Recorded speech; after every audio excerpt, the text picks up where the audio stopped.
The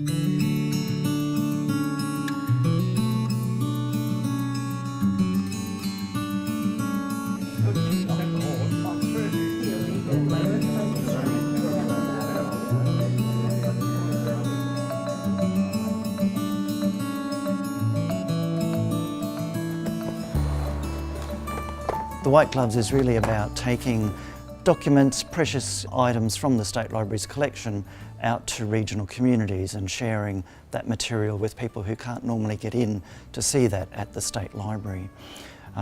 We're calling it a White Gloves Experience, of course, because we make sure everybody wears white gloves when they're handling the documents. A lot of it, of course, is 100 years old, and we have to make sure that it's being looked after and preserved for the future generations. So when we travel, we have 2 suitcases, and they travel as hand luggage on the planes, and so of course each one has to weigh under 7 kilos. So we're off to Ingham. It's about 120 k's north of Townsville.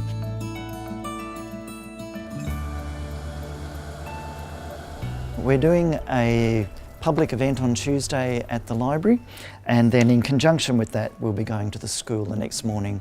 So the program is running across the 4 years that the State Library is running the QANZAC100 project, and we're endeavouring to cover 20 regional centres through the main program, and then another 20 regional centres through a more intense White Gloves program.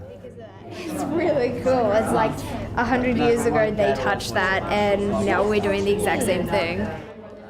Before we started the tours, we had to make sure that the material that we were selecting was robust enough to travel, which automatically cut a lot of material out because it's just far too fragile. So once we'd selected material, we then went through a process with our conservation staff, and they have also made purpose-built housings for every item that we're travelling. It stops the material being damaged in transit, but also protects it from changes in humidity and temperature. And it's made out of this acid-free card so that it doesn't damage the material that we have inside. This is just one item that we transport here, and it's a little medal. Around the very edge of these medals is the soldier's name. 22 MG. We don't have very many medals in our collection, so it's fairly unique. And we have some beautiful photographs, including this portrait, Gunnerboyle. Used to be a framed portrait and probably hung for many years proudly on somebody's wall. Somebody who wrote diaries was a man by the name of Cyril Brett, and we have diaries not only of his time when he was at the war, but also the years before and after. One of the diaries has information in there about going to Gallipoli and fighting on the Somme and things like that. So you can sort of imagine that that diary probably travelled in that soldier's pocket, you know, right through those years that he was over there at the First World War. Return to court. So something that I don't normally do is work with students. I normally work with older clients, but the students are quite receptive to you if you just talk about what it would be like for them now and put it into a more realistic scenario for them. With students who've got families serving in the army at the moment, it's very real to them. You see things and it's like this person actually wrote this stuff, whereas like on the computer you'd see it and it could be fake or something. Yeah, that's right. But it's just like that someone like 100 years ago or whatever actually wrote this. And it's in ink and it's not biro, Yeah. so it's like dipping in the pen. It's about giving people that experience, the First World War experience, but it's also around giving people that opportunity to think about their own connections to the First World War and the people who served in the First World War. And there's potential also that people will think about collections that they might have in their own family and consider donating that to the State Library as well. People are reacting really well to the objects that we're bringing. It also is prompting people to see that State Library, when we do take collections on, we care for them and we make sure that they're accessible to people. So I think people are really glad to see that it's a collection that belongs to Queensland, and here it is in their hometown, available for them to not just see but to touch. I brought in my husband's uncle's collection. Was a photo here of the 6th reinforcement, and I've been told it would have been taken at Enoggera.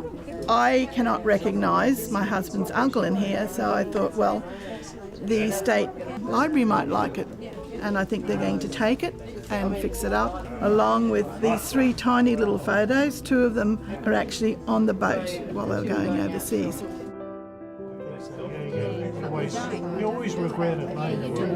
You think, oh, wait, we should have done that. The experience for them is the ability to pick up the item, handle it, and then read it at their own leisure. We also give them an overview of the items that we bring, a bit of an introduction, and each item has a little didactic sheet with it. We find too that people like to interact with either each other or the staff that are going on the tour. I've come along today just to see what else that we can learn from and see the wonderful exhibition from the State Library, which we weren't aware of. It's great to see that this has been promoted in regional areas. To actually see the real thing makes it more real. It takes it out of from being just a story. You can see, you can feel perhaps the person behind the story. But photographs always interest people, and they like to see the places. So Cyril Brett's photograph album, I had a lot of chats to people about that today. And we've seen some lovely connections arising out of this. So people brought a lot of things from their own family collections. So many times people have just said to us that it's such a great experience to be able to come in and pick up these items and actually handle it, knowing that that is 100 years old. I think it's really fascinating how everything's just been kept in such good condition, and that the State Library should keep doing this, because I know a lot of people won't be able to see stuff like this again. Yeah, I think they appreciated it. You could just tell the way that they behaved, and that they were pretty calm and willing to look and learn and then have a read and get involved. I get the real satisfaction knowing that we're able to provide this sort of experience for people. That connection with the community is so important, and it's, without the community, our collection just wouldn't exist.